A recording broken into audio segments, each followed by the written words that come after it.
Welcome to the Sleepy Tea Book Club.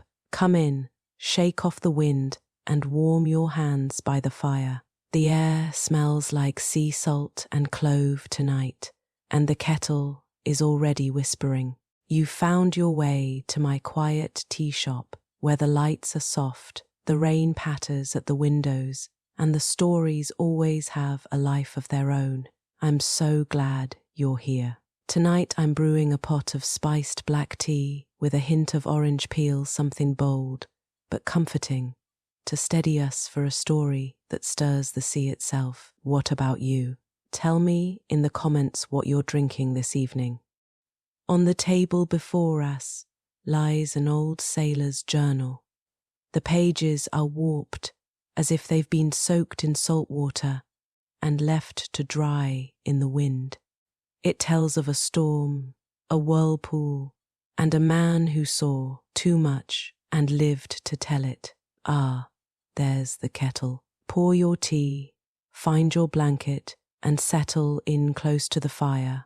You don't have to stay awake, but if you do, hold tight. The waters ahead run deep. Tonight we descend together into a descent into the Maelstrom by Edgar Allan Poe.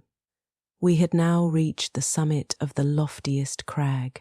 For some minutes the old man seemed too much exhausted to speak. Not long ago, said he at length, and I could have guided you on this route as well as the youngest of my sons. But, about 3 years past, there happened to me an event such as never happened to mortal man, or at least such as no man ever survived to tell of, and the 6 hours of deadly terror which I then endured have broken me up body and soul.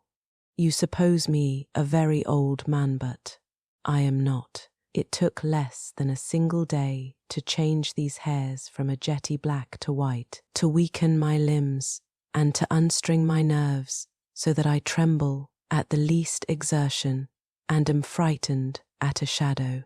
Do you know I can scarcely look over this little cliff without getting giddy, the little cliff upon whose edge he had so carelessly thrown himself down to rest that the weightier portion of his body hung over it, while he was only kept from falling by the tenure of his elbow on its extreme and slippery edge. This little cliff arose, a sheer unobstructed precipice of black shining rock, some 15 or 1600 feet from the world of crags beneath us. Nothing would have tempted me to within 6 yards of its brink. In truth, so deeply was I excited by the perilous position of my companion that I fell at full length upon the ground, clung to the shrubs around me, and dared not even glance upward at the sky while I struggled in vain to divest myself of the idea that the very foundations of the mountain were in danger from the fury of the winds. It was long before I could reason myself into sufficient courage to sit up and look out into the distance. You must get over these fancies, said the guide, for I have brought you here that you might have the best possible view of the scene of that event I mentioned, and to tell you the whole story with the spot just under your eye.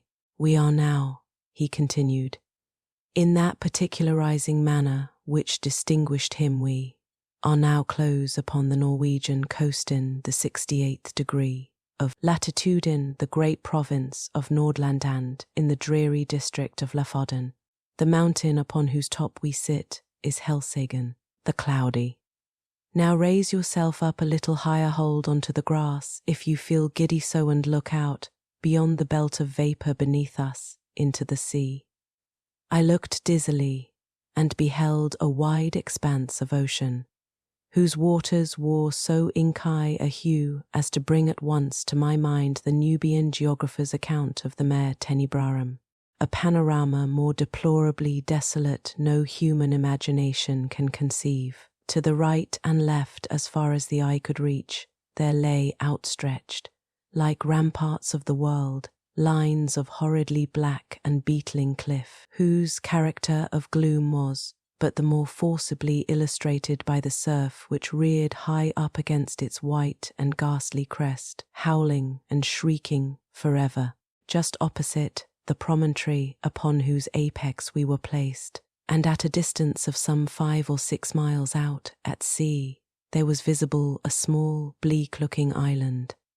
Or, more properly, its position was discernible through the wilderness of surge in which it was enveloped. About 2 miles nearer the land arose another of smaller size, hideously craggy and barren, and encompassed at various intervals by a cluster of dark rocks. The appearance of the ocean, in the space between the more distant island and the shore, had something very unusual about it, although, at the time, so strong a gale was blowing landward that a brig in the remote offing lay to under a double-reef trysail and constantly plunged her whole hull out of sight.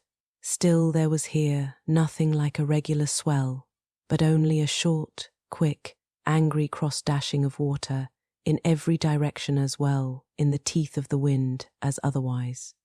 Of foam there was little except in the immediate vicinity of the rocks.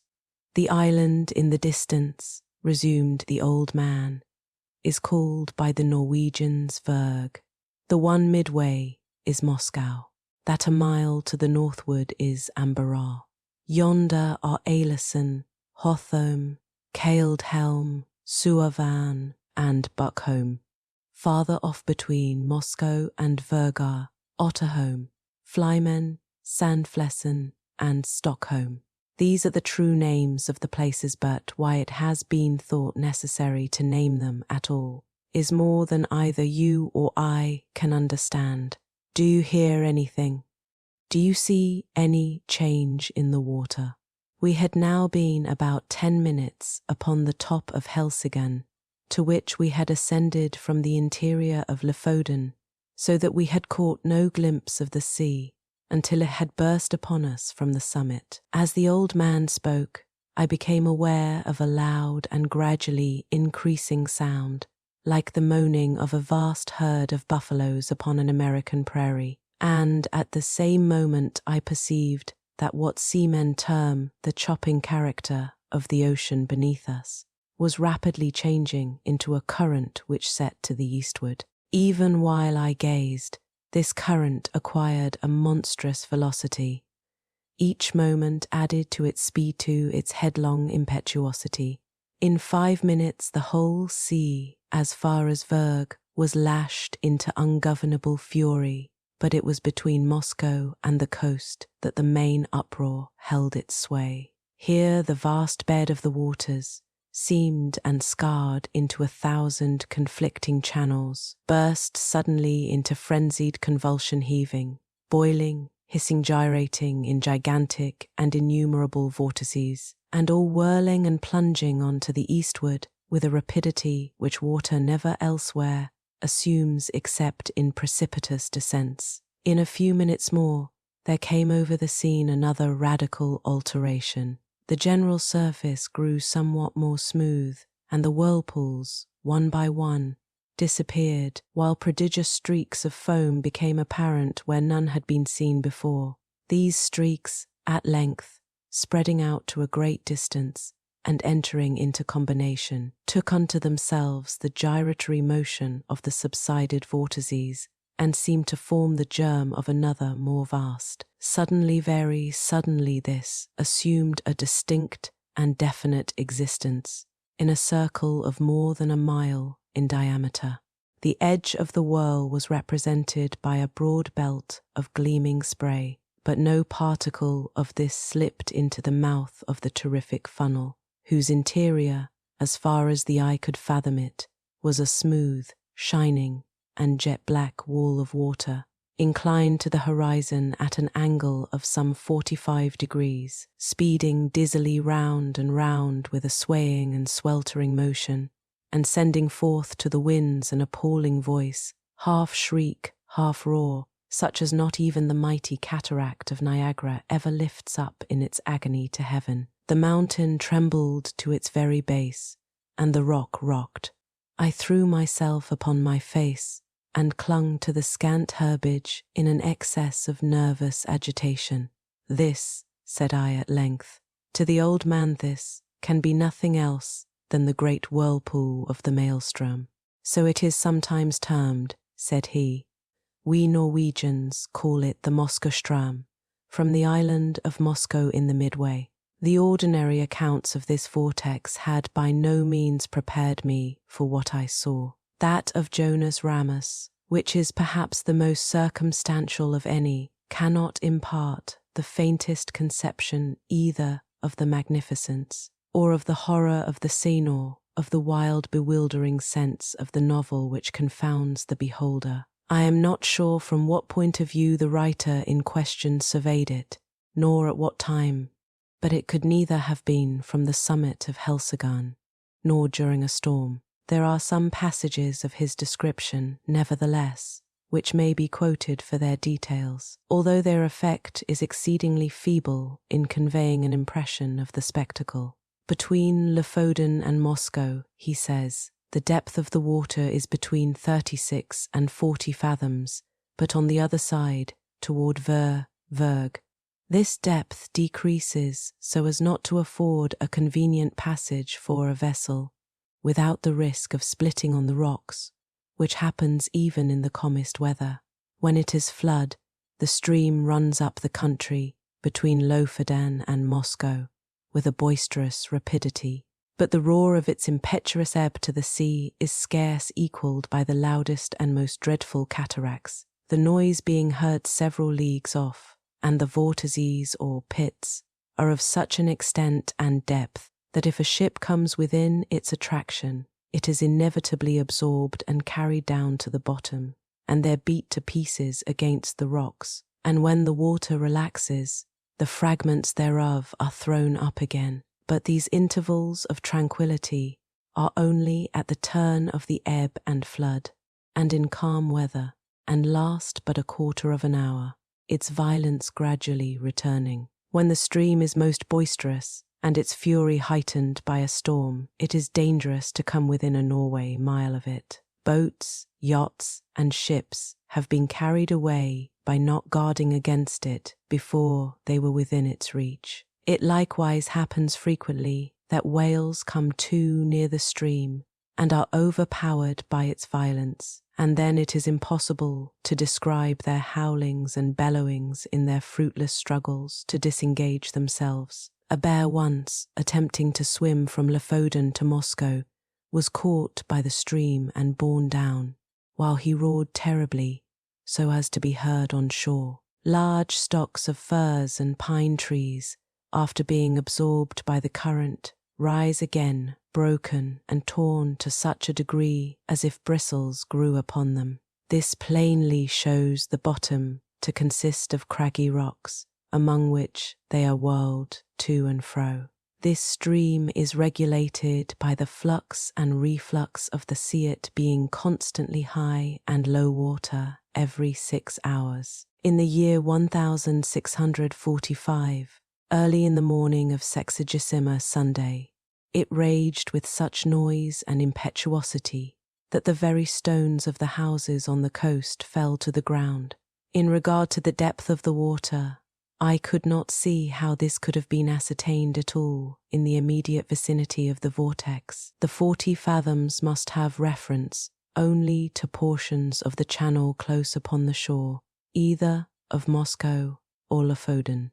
The depth in the centre of the Moscow Stram must be immeasurably greater, and no better proof of this fact is necessary than can be obtained from even the sidelong glance into the abyss of the whirl which may be had from the highest crag of Helseggen.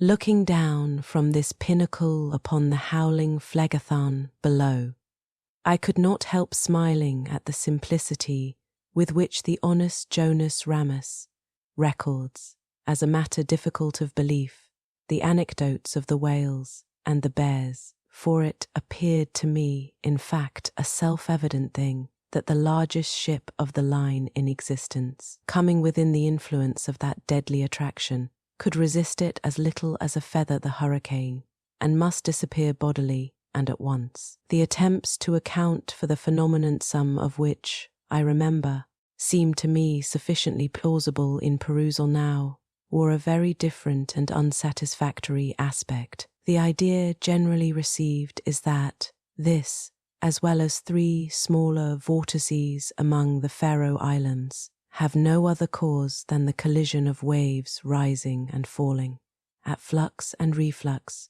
against a ridge of rocks and shelves, which confines the water so that it precipitates itself like a cataract, and thus the higher the flood rises, the deeper must the fall be, and the natural result of all is a whirlpool or vortex, the prodigious suction of which is sufficiently known by lesser experiments. These are the words of the Encyclopaedia Britannica. Kircher and others imagine that in the centre of the channel of the Maelstrom is an abyss penetrating the globe, and issuing in some very remote part, the Gulf of Bothnia being somewhat decidedly named in one instance. This opinion, idle in itself, was the one to which, as I gazed, my imagination most readily assented, and, mentioning it to the guide, I was rather surprised to hear him say that, although it was the view almost universally entertained of the subject by the Norwegians, it nevertheless was not his own. As to the former notion, he confessed his inability to comprehend it, and here I agreed with him, for, however conclusive on paper, it becomes altogether unintelligible, and even absurd, amid the thunder of the abyss. "You have had a good look at the whirl now," said the old man, "and if you will creep round this crag so as to get in its lee and deaden the roar of the water, I will tell you a story that will convince you I ought to know something of the Moskostrom." I placed myself as desired, and he proceeded. "Myself and my 2 brothers once owned a schooner-rigged smack of about 70 tons burthen, with which we were in the habit of fishing among the islands beyond Moscow, nearly to Vurg. In all violent eddies, at sea, there is good fishing, at proper opportunities, if one has only the courage to attempt it. But among the whole of the Lofoden coastmen, we 3 were the only ones who made a regular business of going out to the islands. As I tell you, the usual grounds are a great way lower down to the southward. Their fish can be got at all hours, without much risk, and therefore these places are preferred. The choice spots over here among the rocks, however, not only yield the finest variety, but in far greater abundance, so that we often got in a single day what the more timid of the craft could not scrape together in a week. In fact, we made it a matter of desperate speculation, the risk of life standing instead of labour, and courage answering for capital. We kept the smack in a cove about 5 miles higher up the coast than this, and it was our practice, in fine weather, to take advantage of the 15-minute slack to push across the main channel of the Moskostrom, far above the pool, and then drop down upon anchorage somewhere near Otterholm or Sandflessen, where the eddies are not so violent as elsewhere. Here we used to remain until nearly time for slack water again, when we weighed and made for home. We never set out upon this expedition without a steady side wind for going and coming, one that we felt sure would not fail us before our retinand.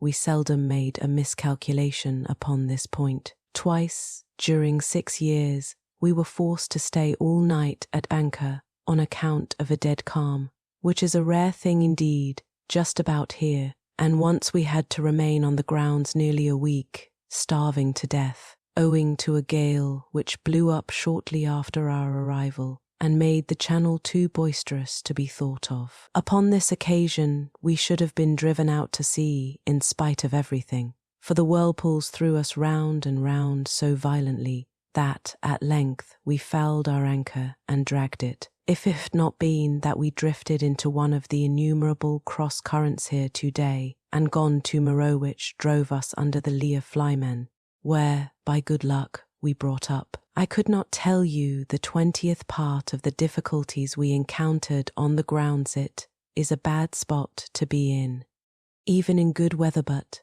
we made shift always to run the gauntlet of the Moskostrom itself without accident. Although at times my heart has been in my mouth when we happened to be a minute or so behind or before the slack, the wind sometimes was not as strong as we thought it at starting, and then we made rather less way than we could wish, while the current rendered the smack unmanageable. My eldest brother had a son 18 years old, and I had 2 stout boys of my own. These would have been of great assistance at such times, in using the sweeps as well as afterward in fishing, but somehow, although we ran the risk ourselves, we had not the heart to let the young ones get into the danger, for, after all is said and done, it was a horrible danger, and that is the truth. It is now within a few days of 3 years since what I am going to tell you occurred. It was on the 10th day of July 18th, a day which the people of this part of the world will never forget, for it was one in which blew the most terrible hurricane that ever came out of the heavens. And yet, all the morning, and indeed until late in the afternoon, there was a gentle and steady breeze from the southwest, while the sun shone brightly, so that the oldest seaman among us could not have foreseen what was to follow. The 3 of USMA, 2 brothers, and myself had crossed over to the islands about 2:00 p.m. and had soon nearly loaded the smack with fine fish, which we all remarked were more plenty that day than we had ever known them.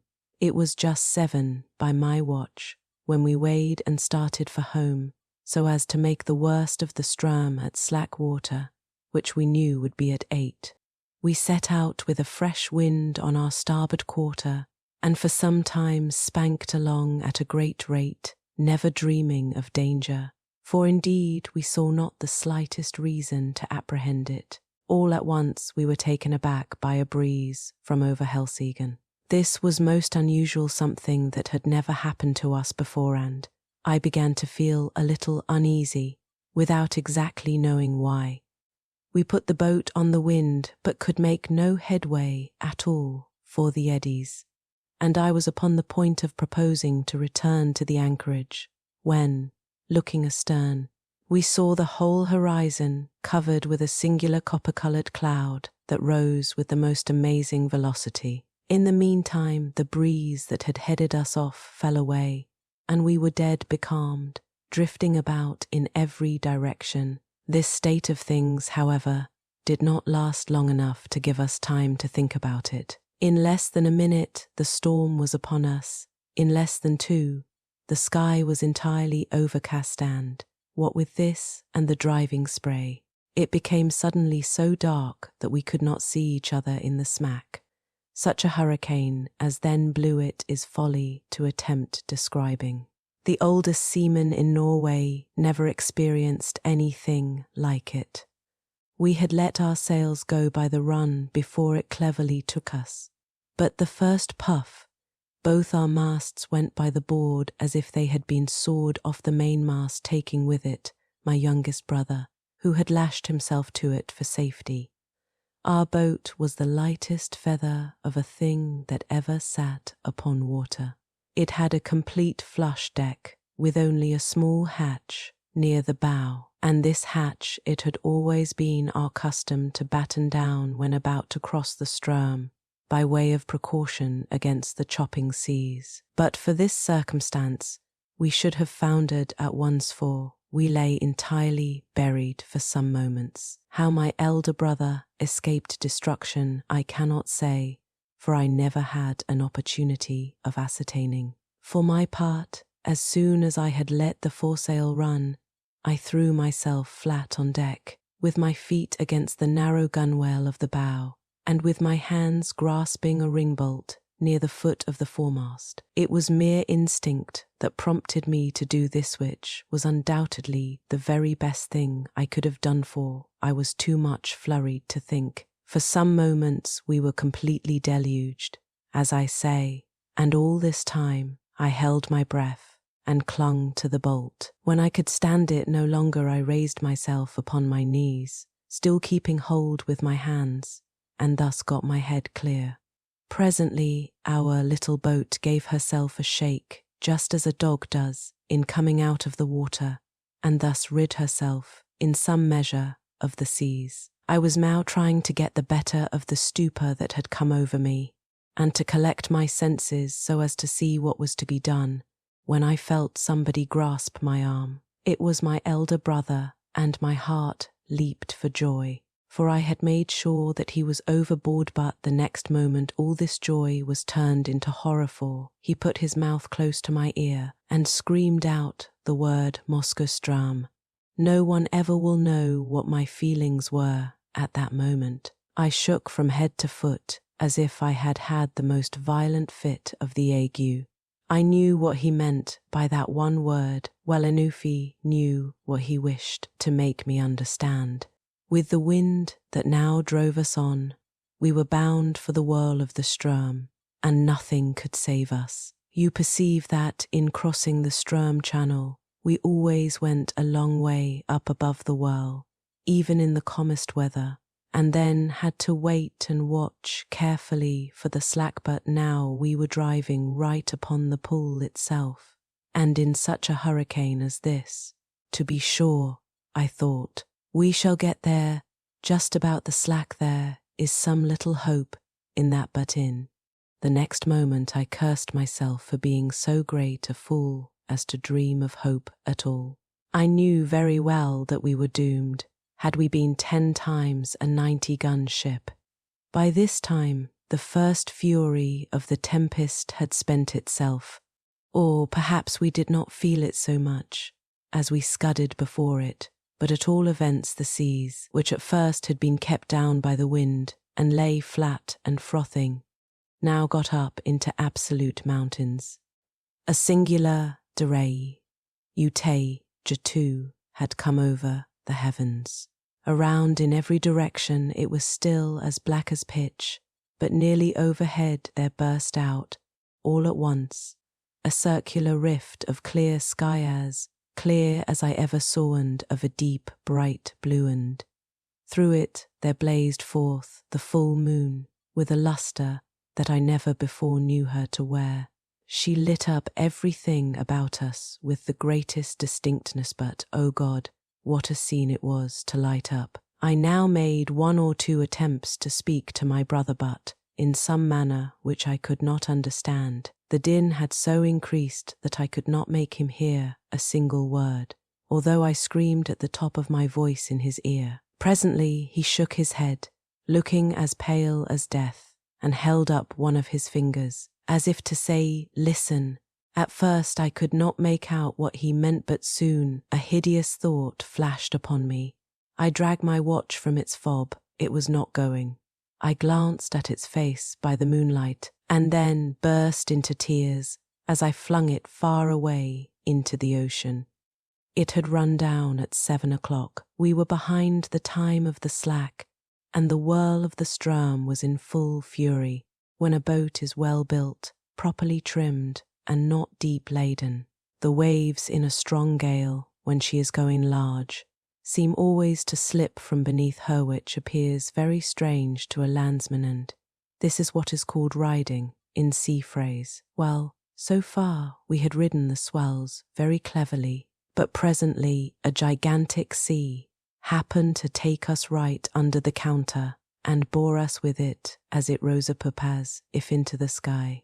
I would not have believed that any wave could rise so high, and then down we came with a sweep, a slide, and a plunge that made me feel sick and dizzy, as if I was falling from some lofty mountain top in a dream. But while we were up, I had thrown a quick glance around, and that one glance was all sufficient. I saw our exact position in an instant. The Maelstrom whirlpool was about 1/4 mile dead ahead, but no more like the everyday Maelstrom than the whirl as you now see it is like a mill race.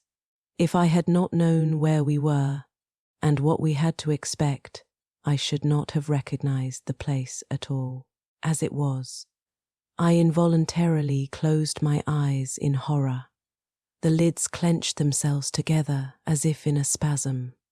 It could not have been more than 2 minutes afterward until we suddenly felt the waves subside and were enveloped in foam.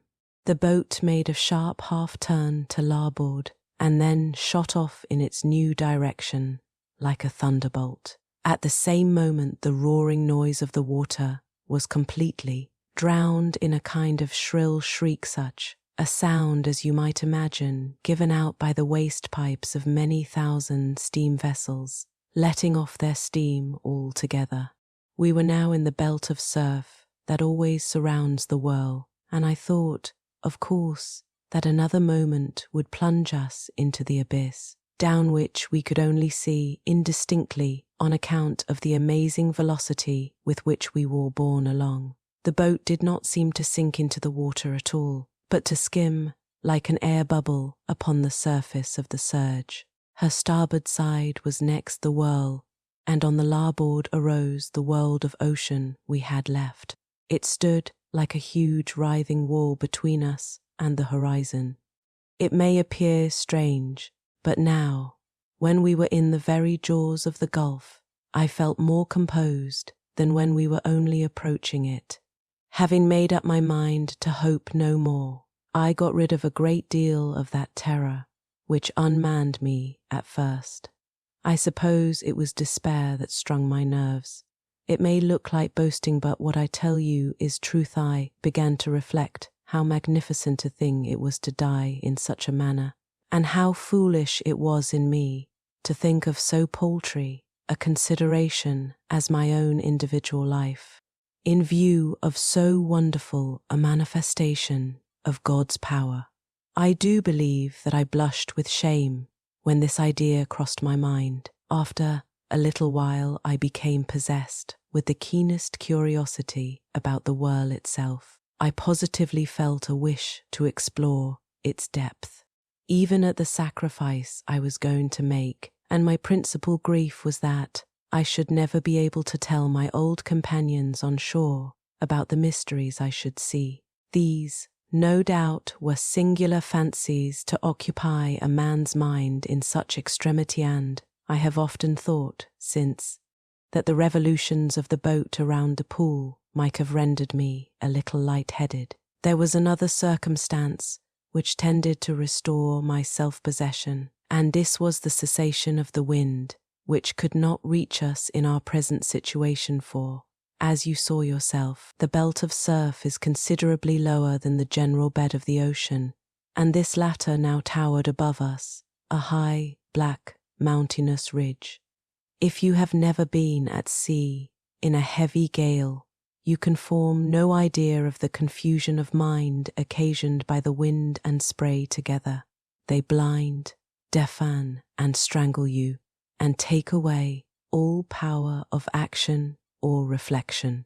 But we were now, in a great measure, rid of these annoyances, just as death-condemned felons in prison are allowed petty indulgences, forbidden them while their doom is yet uncertain. How often we made the circuit of the belt, it is impossible to say.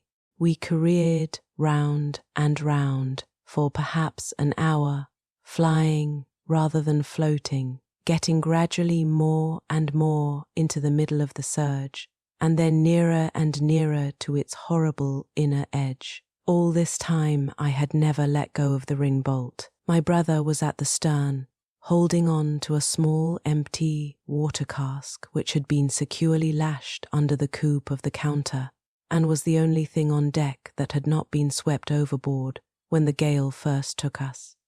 As we approached the brink of the pit, he let go his hold upon this and made for the ring, from which, in the agony of his terror, he endeavoured to force my hands, as it was not large enough to afford us both a secure grasp. I never felt deeper grief than when I saw him attempt this act, though I knew he was a madman when he did it, a raving maniac through sheer fright. I did not care, however, to contest the point with him. I knew it could make no difference whether either of us held on at all, so I let him have the bolt and went astern to the cask. This there was no great difficulty in doing, for the smack flew round steadily enough, and upon an even keel only, swaying to and fro with the immense sweeps and swelters of the whirl. Scarcely had I secured myself in my new position when we gave a wild lurch to starboard and rushed headlong into the abyss. I muttered a hurried prayer to God and thought over. As I felt the sickening sweep of the descent, I had instinctively tightened my hold upon the barrel and closed my eyes. For some seconds I dared not open them while I expected instant destruction and wondered that I was not already in my death struggles with the water. But moment after moment elapsed. I still lived. The sense of falling had ceased, and the motion of the vessel seemed much as it had been before, while in the belt of foam, with the exception that she now lay more along. I took courage and looked once again upon the scene. Never shall I forget the sensations of awe, horror, and admiration with which I gazed about me. The boat appeared to be hanging, as if by magic, midway down, upon the interior surface of a funnel vast in circumference, prodigious in depth, and whose perfectly smooth sides might have been mistaken for ebony, but for the bewildering rapidity with which they spun around, and for the gleaming and ghastly radiance they shot forth, as the rays of the full moon, from that circular rift amid the clouds which I have already described, streamed in a flood of golden glory along the black walls, and far away down into the inmost recesses of the abyss. At first I was too much confused to observe anything accurately. The general burst of terrific grandeur was all that I beheld. When I recovered myself a little, however, my gaze fell instinctively downward. In this direction I was able to obtain an unobstructed view from the manner in which the smack hung on the inclined surface of the pool. She was quite upon an even keel, that is to say, her deck lay in a plane, parallel with that of the water, but this latter sloped at an angle of more than 45 degrees, so that we seemed to be lying upon our beam ends.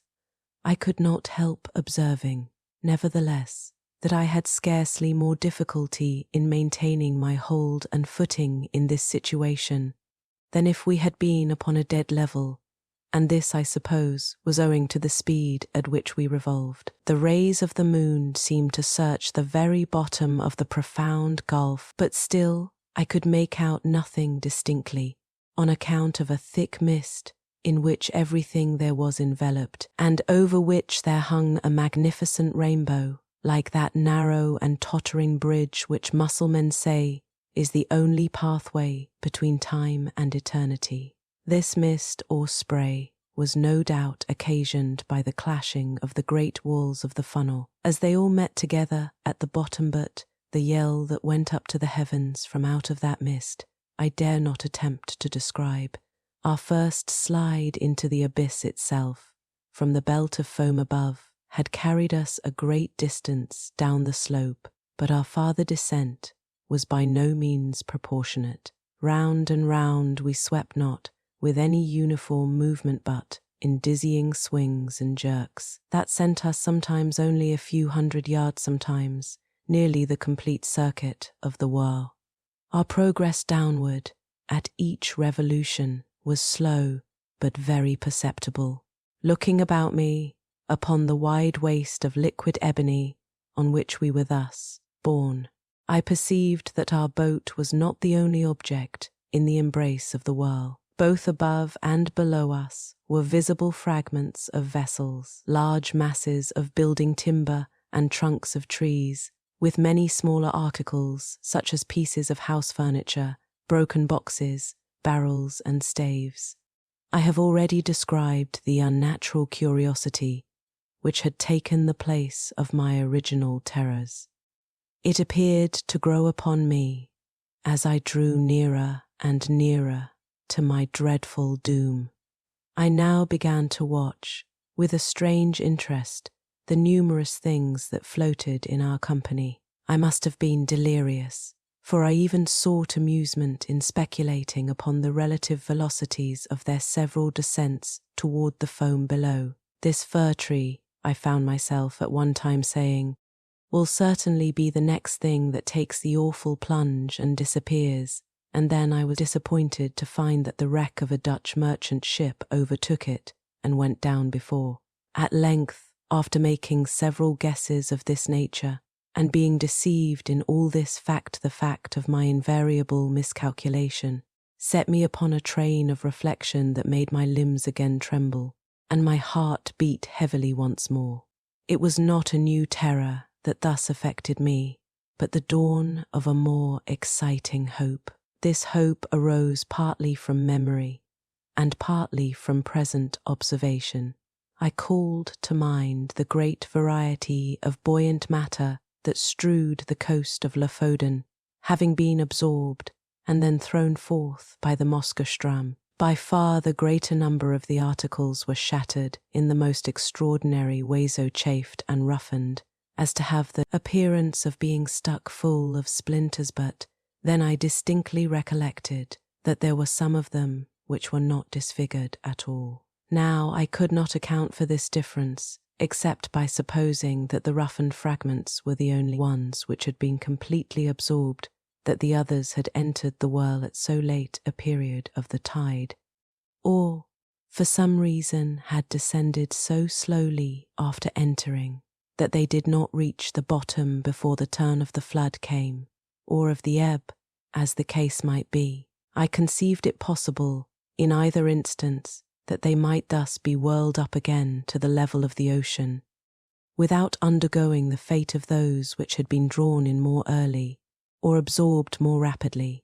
I made, also, 3 important observations. The first was, that, as a general rule, the larger the bodies were, the more rapid their descent. The second, that between 2 masses of equal extent, the one spherical and the other of any other shape, the superiority in speed of descent was with the sphere. The third, that between 2 masses of equal size, the one cylindrical and the other of any other shape, the cylinder was absorbed the more slowly. Since my escape, I have had several conversations on this subject with an old schoolmaster of the district, and it was from him that I learned the use of the words cylinder and sphere.